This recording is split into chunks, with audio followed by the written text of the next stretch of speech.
Ito pala ang sinasabing dahilan kung bakit sinibak si OWA Admin Arnel Ignacio. Ang di umanong maanumalyang transaction or pagbili ng lupa na nagkakahalaga ng 1.4 billion pesos. Ito nga yung 1.5 hectare property na binili ng OWA noong September 2024 para sana gawing halfway house o pansamantalang tirahan ng mga OFW. Ito rin yung isa sa mga naging punot dulo kung bakit nasibak sa pwesto si dating OWA Administrator Arnel Ignacio. Sabi nga sa records, hindi raw ito dumaan sa tamang proseso ng pagbili at lalong-lalo na sa approval naman ng Board of Trustees ng OWA.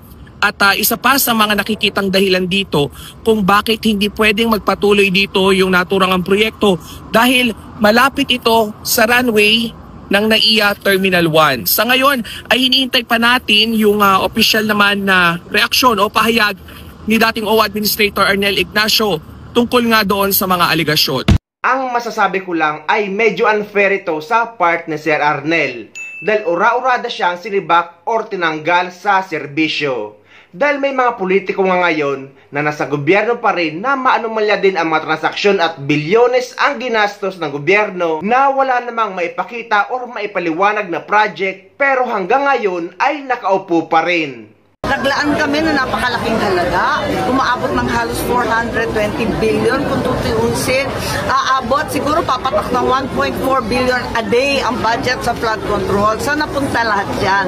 Yan ang masaklap. Kasi eto nga, nag-anunsyo ang ating Pangulo na 5,500 ang natapos na irigasyon. Saan kaya yon? Yun ang talagang dapat nating alamin. At saan napunta yung pera? Ngunit eto naman palang lupa ay nandyan naman na binili ng OWA sa ilalim ng pamumuno ni Sir Arnel na malapit sa airport na alam naman nating hindi yan mura.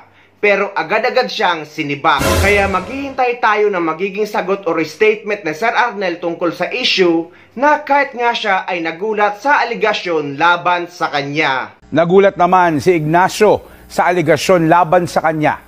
Anya, sasagutin na lang niya ito sa tamang pagkakataon. As the new administrator of OWA, we will perform the necessary audit.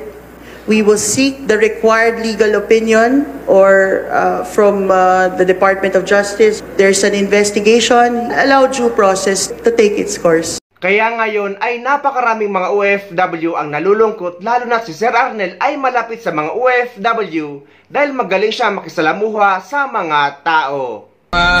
Natagpuan ko rito, gabing-gabi, hindi ko maintindihan kung ano ginagawa. Salamat po! Salamat, sir! Ayan, no? Salamat po, Sir Arnel! Salamat po!